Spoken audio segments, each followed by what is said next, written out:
안녕하세요. 건강지킴이입니다.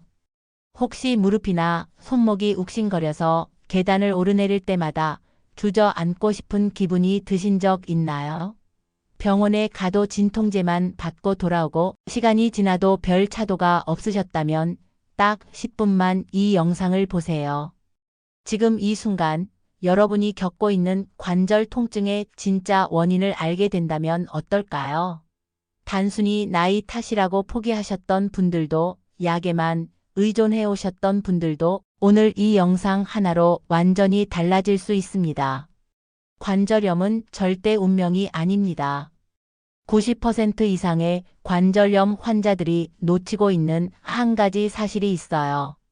바로 관절염을 일으키는 진짜 원인, 그 뿌리를 먼저 해결해야 한다는 것입니다.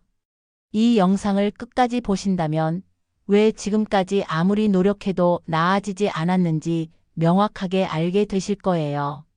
그리고 앞으로 어떻게 하면 지긋지긋한 관절 통증에서 완전히 해방될 수 있는지 그 구체적인 방법까지 얻어가실 겁니다. 많은 분들이 관절염 치료에서 가장 큰 실수를 하고 계십니다. 바로 관절 자체만 치료하려고 한다는 것이죠. 하지만 진짜 문제는 다른 곳에 숨어 있어요. 예를 들어볼까요? 당뇨가 있는 분이 관절염까지 생겼다면 아무리 관절에 좋은 약을 먹고 운동을 해도 효과가 제한적입니다. 왜냐하면 높은 혈당이 계속해서 염증을 악화시키기 때문이에요. 통풍이 있는 분도 마찬가지입니다. 요산 수치가 높은 상태에서는 관절의 결정체가 계속 쌓이면서 염증이 반복됩니다. 이런 상태에서 관절염 치료만 받는 것은 마치 구멍 뚫린 양동이에 물을 붓는 것과 같아요. 오늘 알려드릴 방법은 바로 이겁니다. 관절염의 원인이 되는 다른 질환부터 먼저 치료하는 것. 이것이 진짜 해결책입니다. 첫 번째 원인, 과체중. 무릎 관절은 우리 몸무게의 3배에서 5배까지 버팁니다. 체중이 단 3kg만 늘어도 무릎에는 9kg에서 15kg의 추가 부담이 생겨요. 70kg인 분이 75kg이 되면 무릎이 느끼는 압력은 210kg에서 375kg으로 늘어나는 거죠. 이 엄청난 압력이 매일 수천 번씩 관절을 짓누르면서 연골을 서서히 닳게 만듭니다. 두 번째 원인, 근육 약화. 30대 이후부터 근육량이 매년 1%씩 감소합니다. 특히 허벅지 근육인 대퇴사두근이 약해지면 무릎, 관절을 제대로 지탱하지 못해요. 근육이 관절의 충격 흡수 역할을 하는데 이 기능이 떨어지면 작은 충격에도 관절이 쉽게 손상됩니다. 계단을 내려올 때 무릎에서 소리가 나거나 아프다면 이미 근육 약화가 상당히 진행된 상태일 가능성이 높아요. 세 번째 원인, 동반 질환.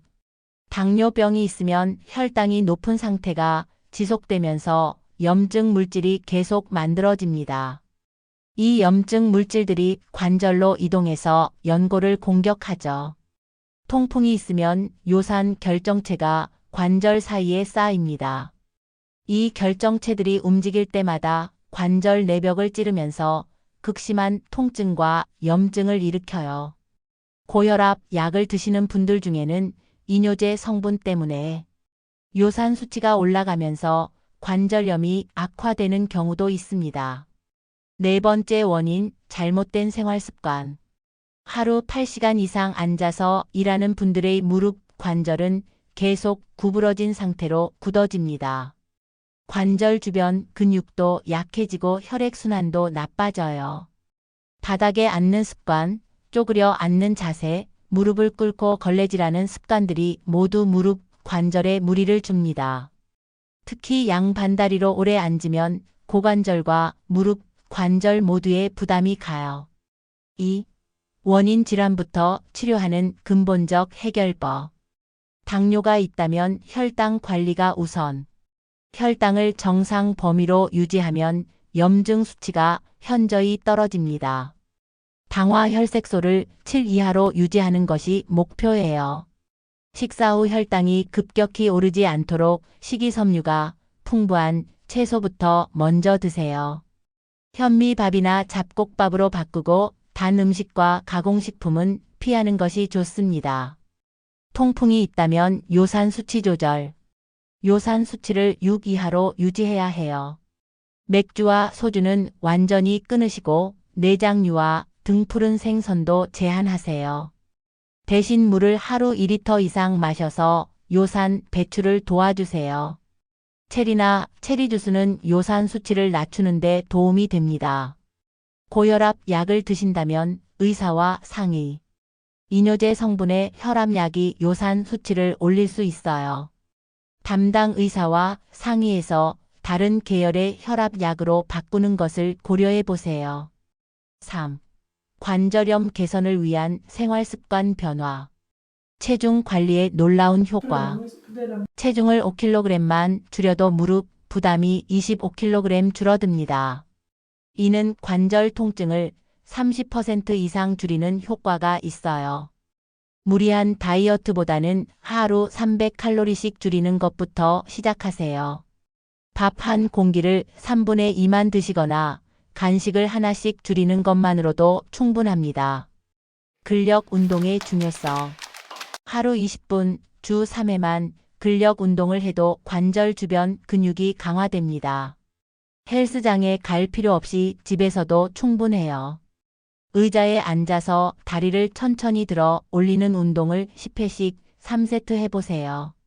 벽을 등지고 서서 무릎을 구부렸다 펴는 운동도 효과적입니다. 스쿼트를 할 때는 무릎이 발끝을 넘지 않도록 주의하세요. 처음에는 의자에 앉듯이 살짝만 구부리는 정도로 시작하시면 됩니다. 관절을 보호하는 올바른 자세. 바닥에 앉는 대신 의자를 사용하세요. 소파에 앉을 때도 다리를 쭉 뻗거나 발받침을 사용해서 무릎을 구부리지 않도록 하세요. 계단을 오를 때는 난간을 잡고 한 번에 한 칸씩 올라가세요.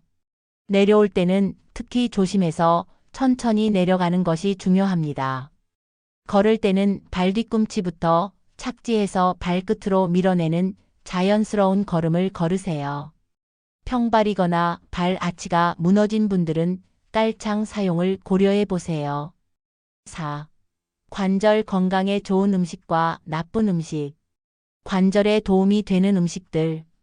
오메가3가 풍부한 연어, 고등어, 참치는 염증을 줄여주는 대표적인 음식입니다. 일주일에 2회 이상 드시면 좋아요.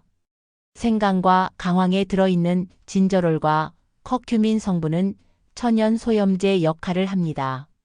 생강차나 강황, 우린 물을 꾸준히 드셔보세요. 브로콜리, 시금치 같은 녹색 채소에는 설포라판이라는 성분이 들어있어요. 이 성분은 연골 파괴를 막는 데 도움이 됩니다. 체리는 안토시아닌이 풍부해서 염증과 통증을 줄여줍니다. 신선한 체리가 없다면 체리 주스도 좋아요. 피해야 할 음식들. 가공육과 튀긴 음식은 염증을 악화시킵니다. 소시지, 햄, 베이컨 같은 가공육보다는 신선한 살코기를 드세요. 설탕이 많이 들어간 음료수와 과자는 혈당을 급격히 올려서 염증 반응을 촉진합니다. 물이나 무가당 차로 바꿔보세요. 술은 관절염에 가장 나쁜 식품 중 하나입니다. 특히 맥주는 퓨린 함량이 높아서 통풍을 악화시킬 수 있어요. 5. 일상생활 속 관절 관리법. 아침 스트레칭으로 하루 시작. 잠에서 깨면 관절이 굳어 있어요. 침대에 누운 상태에서 무릎을 가슴 쪽으로 당기는 스트레칭을 5회 반복하세요.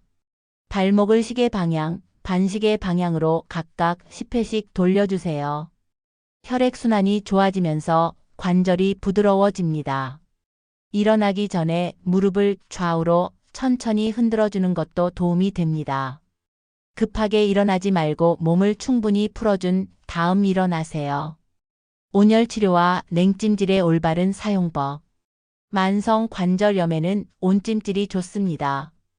따뜻한 물수건이나 핫팩을 15분 정도 올려두세요. 혈액순환이 개선되면서 근육이 이완됩니다. 급성 염증이나 부종이 있을 때는 냉찜질을 하세요. 얼음팩을 수건에 싸서 10분 정도 올려두면 염증과 부종이 줄어듭니다. 온찜질과 냉찜질을 번갈아 하는 것도 효과적입니다. 온찜질 3분, 냉찜질 1분을 3회 반복하면 혈액순환이 더욱 좋아져요. 수면 자세도 중요합니다. 무릎 사이에 베개를 끼고 옆으로 누워서 자면 무릎 관절에 가는 압력을 줄일 수 있어요. 너무 딱딱한 침대보다는 적당히 푹신한 매트리스가 관절에 좋습니다. 하지만 너무 푹신하면 척추에 무리가 가니 적당한 것이 중요해요.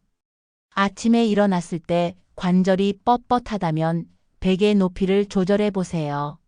목과 어깨 근육이 긴장하면 전신에 영향을 줄 수 있습니다. 6. 실제 사례로 보는 성공 스토리. 당뇨와 관절염을 함께 극복한 김씨 이야기. 65세 김씨는 당뇨 진단을 받은 지 5년 후 무릎 관절염까지 생겼습니다.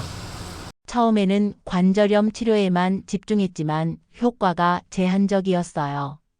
의사의 권유로 당뇨 관리를 철저히 하기 시작했습니다. 혈당을 정상 범위로 유지하자 관절 통증도 함께 줄어들기 시작했어요. 6개월 후 당화혈색소는 9에서 6.5로 떨어졌고 무릎 통증도 70% 이상 개선되었습니다. 지금은 하루 5,000보 걷기를 꾸준히 하고 계십니다. 체중 감량으로 관절염을 극복한 이씨 사례. 58세 이씨는 체중 80kg의 양쪽 무릎 관절염으로 고생했습니다. 계단 오르기도 힘들 정도였어요. 의사는 체중 감량을 강력히 권했습니다. 이씨는 식단 조절과 수영을 병행해서 10kg 감량에 성공했어요. 체중이 줄어들자 무릎 부담이 현저히 줄었습니다. 통증도 많이 개선되어서 지금은 등산도 할 수 있을 정도가 되었습니다. 여러분 주변에 관절염으로 고생하는 분이 있다면 이 영상을 꼭 공유해서 함께 건강해지시길 바랍니다. 그리고 이런 유용한 건강 정보를 계속 받아보고 싶으시다면 구독과 좋아요로 응원해주세요. 7. 전문 치료와 병행해야 할 것들. 약물 치료의 올바른 이해. 소염 진통제는 증상을 완화시킬 뿐 근본적인 치료는 아닙니다. 장기간 복용하면 위장 장애나 신장 기능 저하 위험이 있어요. 글루코사민과 콘드로이친 같은 건강기능식품은 효과에 대한 논란이 있습니다. 복용하기 전에 의사와 상의하는 것이 좋아요. 히알루론산 주사는 일시적으로 윤활 작용을 돕지만 근본적인 원인 해결은 되지 않습니다. 생활습관 개선과 병행해야 효과가 지속돼요. 물리치료와 운동치료의 중요성. 물리치료는 단순히 전기나 초음파 치료만 받는 것이 아닙니다. 올바른 운동 방법을 배우고 꾸준히 실천하는 것이 핵심이에요. 관절 가동 범위를 늘리는 스트레칭과 근력을 키우는 운동을 균형 있게 해야 합니다. 처음에는 전문가의 도움을 받는 것이 안전해요. 집에서도 할 수 있는 간단한 운동들을 배워서 매일 꾸준히 하는 것이 중요합니다. 하루 건너뛰면 3일 후퇴한다는 말이 있을 정도로 꾸준함이 중요해요. 언제 병원에 가야 할까? 관절 통증이 3일 이상 지속되거나 점점 심해진다면 병원에 가세요. 특히 열이 나면서 관절이 붓고 아프다면 응급 상황일 수 있어요. 관절에서 딱딱 소리가 나면서 아프거나 관절이 굳어서 움직이기 힘들다면 전문의 진료를 받아보세요. 약물 치료 중에 위장 장애나 다른 부작용이 생기면 즉시 의사와 상의하세요. 약을 임의로 중단하거나 변경하면 안 됩니다. 지금까지 관절염의 진짜 원인과 근본적인 해결책에 대해 말씀드렸습니다. 가장 중요한 것은 관절염을 일으키는 다른 질환부터 먼저 치료하는 것이라는 점 기억하고 계시죠? 당뇨가 있다면 혈당 관리가 우선이고 통풍이 있다면 요산 수치 조절이 먼저입니다. 과체중이라면 체중 감량이, 근육이 약하다면 근력 운동이 가장 중요한 치료법입니다. 관절염은 절대 나이 때문에 어쩔 수 없이 생기는 병이 아닙니다. 원인을 정확히 파악하고 그에 맞는 치료와 생활 습관 개선을 한다면 충분히 극복할 수 있는 질환이에요. 여러분이 이 영상을 끝까지 들어주신 것만으로도 이미 변화의 첫 걸음을 내디디신 겁니다. 더 이상 통증에 굴복하지 마세요. 여러분의 관절은 여러분이 생각하는 것보다 훨씬 더 회복 가능성이 높습니다. 내일부터, 아니 오늘부터 작은 것 하나씩 바꿔보세요. 당분간은 힘들 수도 있지만 몇 달 후에는 지금과 완전히 달라진 자신을 만나게 되실 겁니다. 여러분의 건강한 내일을 진심으로 응원합니다. 관절 통증 없는 자유로운 삶, 꿈이 아닌 현실로 만들어 가시길 바랍니다.